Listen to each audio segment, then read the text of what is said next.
So ayun na nga, nandito pala kami sa Marikina sa River Park. Gala-gala kami kasi magbabike daw sila. So ayun na nga, dito lang. Ayan, gusto ko lang i-share sa inyo yung konting maliit na part ng life ko. I mean, kung sinong gustong makinig din, stay. Kung gusto nyo, di wag. Kung ayaw nyo, di wag. Ayun, marami rin kasi sa akin nagtatanong kung paano ko doon na kilala yung tatay ng dalawa kong bunso. So, ang kwento kasi noon is, na-meet ko siya sa trabaho ko dati. Kung alam niyo yung trabaho ko, doon ko siya na-meet. Then, siguro, isang taon kami, nung nakilala ko siya, isang taon kami nun bago nagkapag-usap ulit. Naghanap kasi ako ng trabaho. So, nagtanong ako sa kanya kung may alam siya na ipapatrabaho sa akin. Siyempre para kumita din ako ng pera. So sabi niya, linisin ko daw yung apartment niya. So ayun na nga. Nung una nagda-doubt ako. Kasi nga natatakot ako sa kanya eh. Baka kasi medyo may edad na nga siya, baka kung anong gawin sa akin. Siyempre hindi naman sa pag-judge, pero being advantage lang ba? Advance lang ba, diba?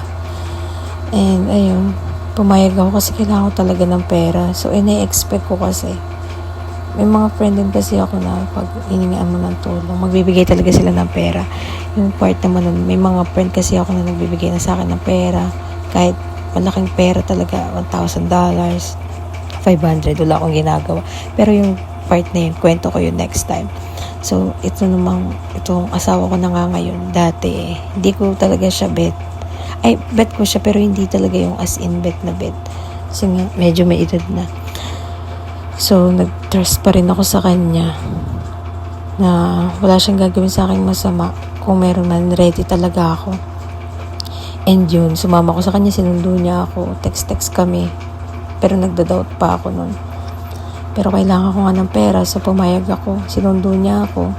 And pag sundo niya sa akin, ang cool, ang bango ng sasakyan niya.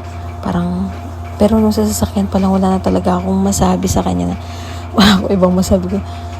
What's this? It smell good. It smells so good. Wala talaga akong ibang nasabi kundi yun lang. Puro it smells so good. So ayun. Since nung sumakay ako sa sasakyan niya, wala talaga ako. Speechless talaga kasi hiyang-hiya talaga ako. Then siya chill-chill lang. Pangunguya-nguya ng bubblegum. Ayun, ang bango kasi ng sasakyan niya kaya wala talaga akong masabi. Ayun na nga, nandun na kami sa apartment niya. Hindi ko alam kung saan ako magsisimula. Pero syempre, diba, parang ako, siya may edad na. Ina-expect ko na hindi niya ako pagtatrabawin. Okay, upo ka lang dyan, tapos bibigyan niya ako ng pera, kwentuhan. Pero dahil hindi naman pala ganun. Talagang hinayaan niya ako maglinis. So ako, hindi ko kasi alam first time ko. Anong gagawin ko, paano paglinis kasi ang laki rin ng bahay niya. Hindi ko alam kung saan ako magsisimula. So, doon ako nagsimula sa kitchen. Doon lang ako until matapos yung oras. Doon lang talaga ako sa kitchen. Yung pala dapat nag-vacuum ako, ganito, ganyan. Kasi wala talaga akong idea eh.